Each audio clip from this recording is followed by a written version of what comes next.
all the time. The IRA and the British are finally talking after years and years of the British saying we don't talk to terrorists, which, by the way, is a belief system. I say belief system because if I say BS, people will misunderstand me. Basically, rich people don't do their own killing. They hire governments to do it. Poor people have to do their own killing, so they get called terrorists. Rich people are just called rich people with governments. And when they say we won't negotiate with terrorists, that means rich people won't negotiate with poor people. That's all that means. But if the poor people keep up their terrorism, their war, or whatever, their war of liberation, their terrorism, whatever, if they keep it up long enough, eventually all the rich people eventually decide we got to negotiate with them. Just like the white South Africans decided they had to negotiate with Mandela. The British have decided they got to negotiate with Jerry Adams. The Israelis decided they had to negotiate with Yasser Arafat. Eventually they do have to negotiate with the poor people. And that'll happen in this country too. They're going to have to negotiate with the poor people eventually. Although this will be the last country in the world, probably. Yeah, really, what shape would you foresee those negotiations taking? I mean, the reunion movement has to revive. Reagan practically killed the labor union movement, but now there are so many people unemployed, so many people shaky in their jobs. Their purchasing power has gone way down, while the profits of the corporate owners have skyrocketed. Well, there's going to be a response.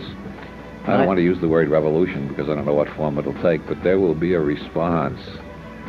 Might that take the form actually of becoming, may it just take longer? Because I always feel that the United States is probably the most successful empire so far in terms of being able to spread and occupy and transfer its cultural values worldwide.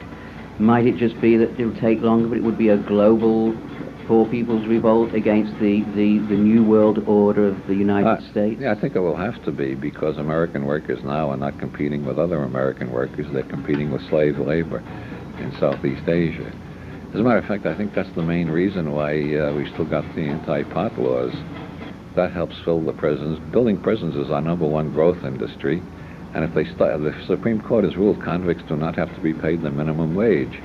So as they stuff the prisons with more and more people, the United States is more and more capable of competing with slave labor in Red China.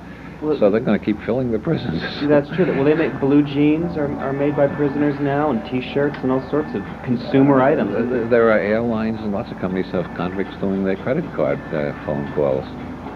And of course, they You're not giving your credit card number to a convict? That's going on all over the country. 60 Minutes showed several prisons where that's going on. And then you have the people of Haiti, for example, who are basically now slave labor for Disney. Yeah. So there are different ways. So that's the way it's competing, is to find new forms of slave labor. I see. That's interesting. Yeah, but that can't last. I mean, it's a stopgap measure. But on the other hand, there also seems to be, this is a very passive culture. We were talking about this earlier. I mean, so many people are satisfied to work for $5 an hour at a Starbucks, have cable TV, have Gap jeans, and prefab furniture from IKEA. Everything seems okay. I mean, do you detect truly a revolutionary undertow, something that's bubbling up? It's on the right wing as well as on the left. There's more and more an attitude of we don't trust the corporations, we don't trust the governments, we don't trust anybody with too much power, we don't trust our neighbors either, for that matter. I mean, it's gone too far. But people know they're getting screwed. There's no doubt about that. They just disagree about who's doing most of the screwing. Yeah, and you see a lot of that